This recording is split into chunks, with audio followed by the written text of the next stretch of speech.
Setelah dicanangkan Jokowi 6 tahun lalu, kini Dinas PPKB Sumatera Utara akan jadikan Kampung KB sebagai pusat ekonomi rakyat.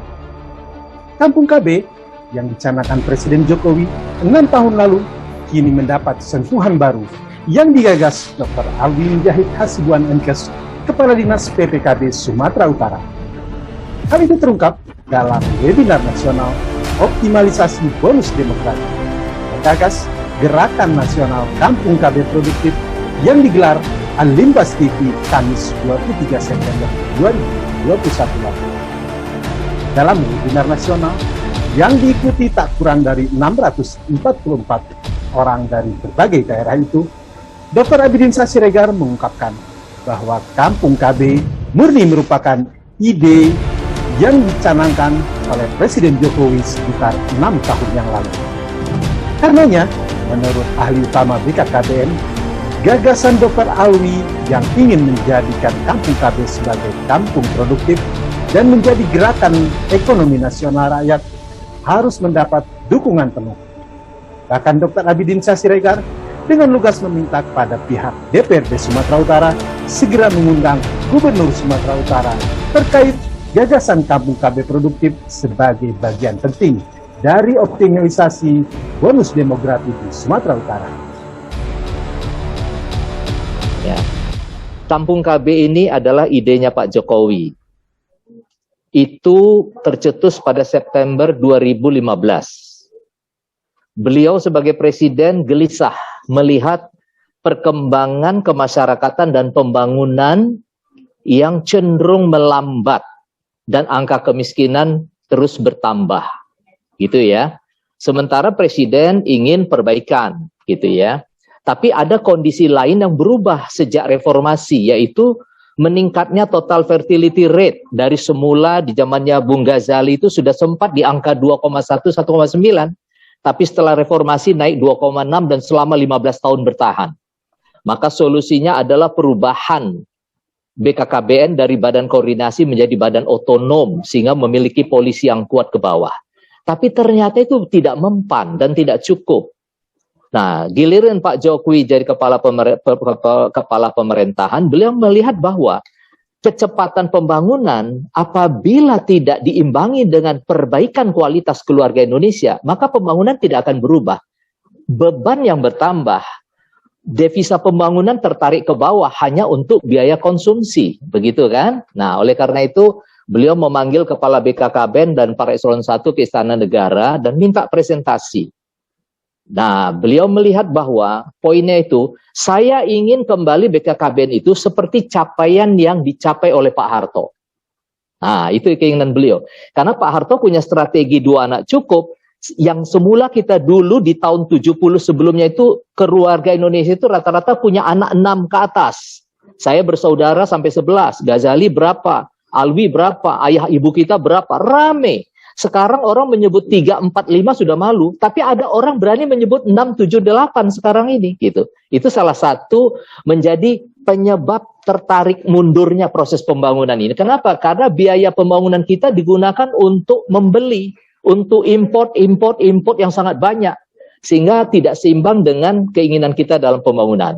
Maka Pak Jokowi memerintahkan buat bentuk Kampung KB. Nah, itu tahun 2015. Di tahun 2015 itu beliau kasih 2 indikator. Apa itu Kampung KB? Kampung KB itu adalah kampung di mana capaian kepesertaan KB-nya itu adalah yang paling rendah, paling jelek. Jadi kalau paling jelek pasti rame anak di sana. Ya. Yang kedua indikatornya ambil dari BPS yang kemiskinannya paling tinggi. Jadi 2 indikator itu aja. 2 indikator pokoknya itu adalah kepesertaan ber-KB paling rendah dan kemiskinannya paling tinggi. Apa yang terjadi? Kita akan melihat Kampung KB itu adalah kampung yang paling jelek, paling tertinggal. Jadi jangan kita berpikir di situ akan ada pertumbuhan ekonomi, optimalisasi ekonomi. Tidak, itu persoalan di sana. Karena tidak ada apa-apa di sana. Jalan yang nggak ada, air bersih tidak ada, pertaniannya jelek, dan sebagainya. Anak-anak lebih banyak nggak pakai celana, nggak pakai sandal, ya, kurus, kepala botak, kurang gizi. Itu yang terjadi, gitu. Nah, oleh karena itu, sahabat saya, Saudara Cipta Sempurna, ini nggak bisa Alwi sendiri yang kita dorong-dorong, karena ini menyangkut strategi anggaran dan meyakinkan pimpinan daerah. Tidak bisa, saya dari tadi mendengar Alwi terus yang didesak. Kasian ya Alwi kalau didesak terus, begitu kan. Bantu situasi ini. Sumatera Utara sekarang di zaman kami dengan Ghazali, zaman kita dulu lah ya, itu selalu di 5 besar Indonesia. Sekarang di nomor 25 pun belum tentu Sumatera Utara itu. Kenapa? Pilihan dalam strategi pembangunannya selalu misread, salah menginterpretasikan seluruh angka-angka itu. Jadi bonus demografi yang tadi disinggung pun sebentar lagi habis di Sumatera Utara. Anak cerdasnya keluar, yang tinggal yang susah. Jadi saya bermohon kepada sahabat kita Cipta Sempurna, persoalan ini tidak gampang. Ya, bukan Alwi yang didorong untuk presentasi, tapi kalau boleh Dewan yang panggil gubernur ke DPRD, minta kebijakan apa yang sudah dilakukan Pemda Propsu untuk memperbaiki kualitas kampung KB di Sumatera Utara. Ada berapa ribu desa yang masuk dalam kualifikasi terburuk itu. Jadi kerja kita nggak berat, tapi harus tahu itu di mana. Begitu yang buruk ini kita perbaiki, atau dalam bahasa Jawa itu lego, itu kita sebut lego, yang paling lemah gitu. Di situ tidak ada sumber daya apa-apa. Kalau kita mau bicara KB, belum waktunya. Yang mau kita perbaiki apa? Pastikan anak cukup gizi. Pastikan anak di atas 7 tahun sudah sekolah. Pastikan di situ ada bidan di desa. Pastikan di situ ada puskesmas. Pastikan di situ ada air bersih. Pastikan di situ ada jalan desa. Pastikan di situ ada sinyal untuk mereka bisa berkomunikasi dengan dunia luar. Nah, inilah dia persoalan pokok. Jadi ini kembali masalah kemanusiaan. Masalah hak asasi masyarakat kita. Tolonglah mereka. Itulah penjelasan dari saya sebagai pencatat begitu ya, pada zaman khalifah sahabat, pencatatlah saya itu. Jadi nggak ada interpretasi lain. Inilah yang sebenarnya. Demikian, terima kasih. Sukses. Assalamualaikum warahmatullahi wabarakatuh. Waalaikumsalam. Terima kasih. Netizen, Dinas PPKB Sumut, Dr. Alwi Mujahid Hasibuan berkeyakinan jika semua pihak mendukung gagasannya, maka harapan pemanfaatan secara optimal bonus demografi melalui gerakan Kampung KB Produktif ini akan bisa berhasil dengan baik.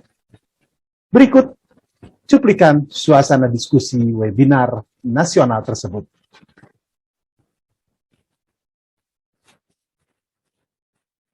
Persoalan bonus demografi itu memang tidak murni menjadi urusan PPKB, ya, Alwi dan jajarannya. Bonus demografi itu setidak-tidaknya dari apa yang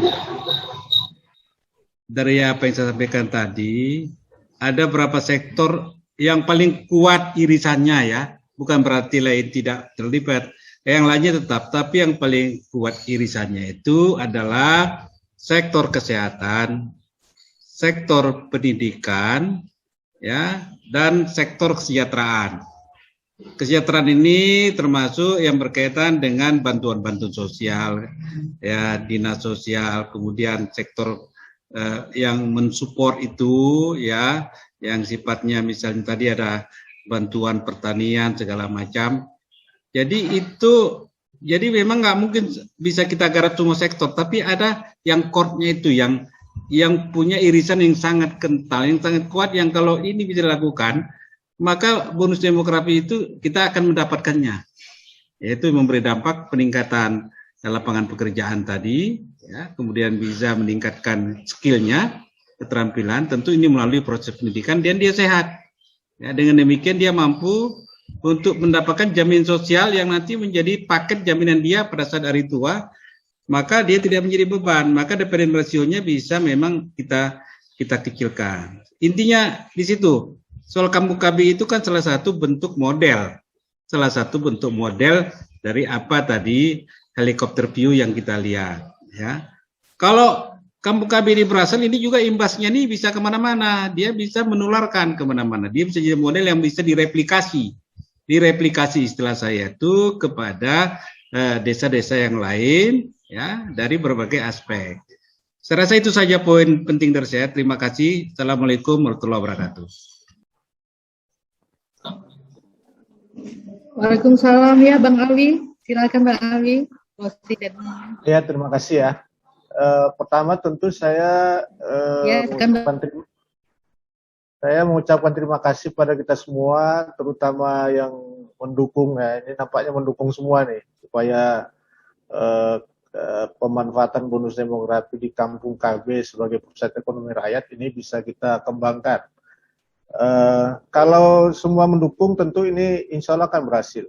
Karena sedangkan kita memanfaatkan kolaborasi yang ada, dana-dana yang katakanlah sudah ada sebenarnya di OPD, jadi memang kawan-kawan kita ini sudah punya alokasi sendiri, tapi ya kita mintalah dikit-dikit alokasinya digeser-geser dikit gitu kan. Itu pun udah bisa gitu. Mudah-mudahan kalau Enda Cipta mendukung ini di Komisi E, tentu ini sangat bisa, pasti bisa gitu kan. Jadi tentunya saya mengucapkan terima kasih. Mudah-mudahan upaya yang kita lakukan ini ya sebenarnya ini bagian dari upaya untuk tidak tidak menyerah kepada situasi ya. Saya sebenarnya baru di P2KB ini kan, tapi saya lihat bahwa situasinya perlu ada hal yang harus kita perbaiki ya. Itulah barangkali kontribusi kita. Mudah-mudahan di akhir dari baik perubahan inovasi yang kita lakukan ini, mungkin nanti kita bisa membuat aturan-aturan yang juga tentunya kita harapkan akan didukung oleh DPRD, sehingga kalau ini berhasil, tentu ini akan kita replikasi ke kampung KB yang lain, dan kemudian ini menjadi satu hal yang bermanfaat dan sudah bisa berjalan secara sistematis dan cepat. Karena di sini sebenarnya lengkap, ada di situ capacity building-nya, ada pemasarannya, ada penguatan-penguatan yang lain, kolaborasi antar seluruh sektor, termasuk tadi yang diusulkan oleh Rugaya dari perguruan tinggi. Dari perguruan tinggi juga ada. Kami didukung oleh AKU dan Unimed, kemudian oleh FKM USU juga mendukung kita. Dan mudah-mudahan dukungan dari perguruan tinggi ini juga akan semakin membuat program ini semakin baik. Sekali lagi terima kasih. Mudah-mudahan upaya kita semua bisa bermanfaat bagi masyarakat. Assalamualaikum warahmatullahi wabarakatuh. Waalaikumsalam. Hendra masih ada di sini? Masih ingin memberikan closing statement-nya? Ya, terima kasih. Masih ada Kak, nggak boleh tinggi. Terima kasih Kak Eli dan semua Bang Ajali dan Bang Alwi dan seluruh rekan-rekan sekalian. Saya sedikit saja tentunya nama sebagai anak HMI, juga pengurus kami Sumatera Utara, DPRD itu hanya saja karena yang ditambahkan sebagai anggota kami. Yang pasti saya akan tutup mendukung program yang direncanakan oleh Bang Alwi, walaupun kata Bang Bidin tadi itu ya memang rancangan awalnya dari Presiden, ya nggak apa-apa dari Presiden, cuma kan baru sekali inilah Sumatera Utara mau menggagas itu pun di bawah kepemimpinan Bang Alwi. Jadi kami dari Komisi E, DPD Sumatera Utara akan mensupport itu Bang Alwi, karena kebetulan Komisi E kami ini juga melibatkan juga pemerintah, Badan Pemerintahan Masyarakat Desa, PMD, juga di mitra kerja kami. Jadi memang sangat sejalan sekali dalam upaya peningkatan pemanfaatan bonus demografi yang ada di Sumatera Utara. Jadi memang sangat tepat sekali nih Kak ini mengundang saya untuk ikut dalam webinar ini. Akhirnya banyak yang saya dapat, ya bukan terpaksa juga Kak. Jadi banyak juga yang saya dapat manfaat dari webinar hari ini. Tentunya ini menjadi modal kami. Karena ini semua pasti terkait dengan kerja-kerja kami di DPRD, khususnya di Komisi E, DPD Sumatera Utara. Terima kasih Por Hati, mudah-mudahan dalam kesempatan lain kami bisa diberikan lagi kesempatan yang sama, tetapi dengan syarat harus ada kue-kuenya yang lebih enak. Terima kasih. Ya Kak Yeni, Assalamualaikum warahmatullahi wabarakatuh. Waalaikumsalam. Terima kasih kepada para narasumber, penanggap, dan para peserta yang maaf tidak dapat kita layani satu persatu. Banyak sekali tanggapannya dari teman-teman PPKB Kabupaten Kota, BKKBN, dan dan PMD ini tadi juga banyak sekali ya, karena ini bagi kami merupakan simbol dari begitu banyak memang pihak-pihak yang bersedia dan ikut memperhatikan perihal kondisi bonus demografi ini. Dan bagi PPKB saya pikir ini adalah pihak-pihak yang kelak dapat diajak berkolaborasi. Seperti Perhati, kita sangat siap untuk ikut bersama-sama berkolaborasi untuk bagaimana mengelola bonus demografi ini menjadi anugerah, menjadi benar-benar bonus bukan masalah dan bencana. Selaku moderator, saya mohon maaf bila ada hal-hal yang kurang pada tempatnya. Billahi taufiq wal hidayah. Assalamualaikum warahmatullahi wabarakatuh. Saya kembalikan kepada host. Baik, terima kasih Ibu Moderator yang sudah memandu acara diskusi ini dengan sangat luar biasa. Bapak, Ibu, dan kawan-kawan sekalian, ada satu catatan yang direkam oleh Alimbas TV dari perjalanan diskusi kita hari ini. Sebelum kita tutup, silakan Pak Joni menyampaikan catatan-catatannya dari redaksi Alimbas TV. Silakan Pak Joni. Ya, terima kasih. Terima kasih host Sabahadi. Ini hanya catatan, bukan mengikat, tapi bisa dibawa pulang. Mudah-mudahan bisa nikmat sehingga kita bisa berbahagia dengan apa yang kita bawa hari ini. Catatan pertama adalah bahwa bonus demografi menjadi isu penting yang merupakan peluang untuk mewujudkan kesejahteraan umum yang merupakan amanat konstitusi, sehingga beralasan diikhtiarkan menjadi program strategis nasional guna meningkatkan kinerja dan tingkat produktivitas angkatan kerja.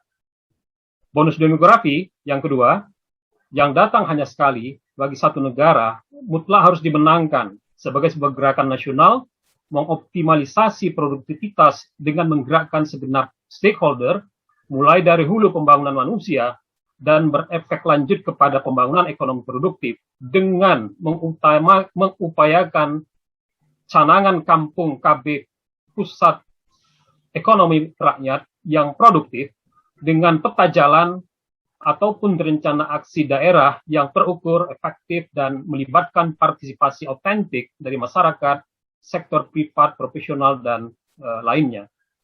Ketiga, inisiatif mengupayakan piloting kampung KB pusat ekonomi rakyat yang produktif itu di Sumatera Utara dengan kerangka kebijakan Pergub nomor 19 tahun 2020 perlu dilanjutkan dan dioptimalkan sebagai affirmative mission dan affirmative action atau aksi afirmatif dengan rencana aksi daerah menjadi anggota agenda prioritas berikut tata kelola yang baik dan bisa diterapkan tentunya dengan mereplikasi model aksi kampung KB produktif pada segenap kampung di Provinsi Sumatera Utara yang membutuhkan, yang terukur, menaikkan produktivitas ekonomi angkatan kerja dengan kampung KB produktif.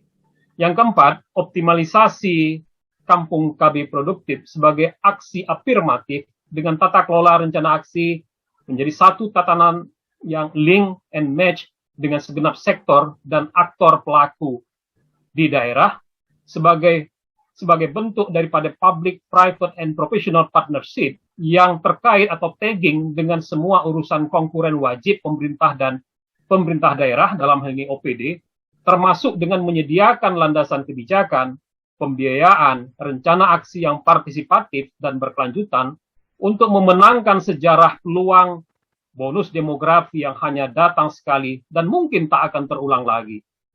Kelima, bonus demografi sebagai ikhtiar memajukan kesejahteraan umum dalam prinsip negara kesejahteraan membutuhkan kapasitas yang all out, gerakan bersama, gerakan yang cepat, yang berkeadilan dan tidak ada yang tertinggal, sehingga menjadi komitmen yang berkelanjutan termasuk kebijakan anggaran yang juga menjadi tanggung jawab pemerintah daerah dan pemerintah dan DPRD untuk mewujudkan kampung KB produktif di Sumatera Utara menjadi lebih menonjol.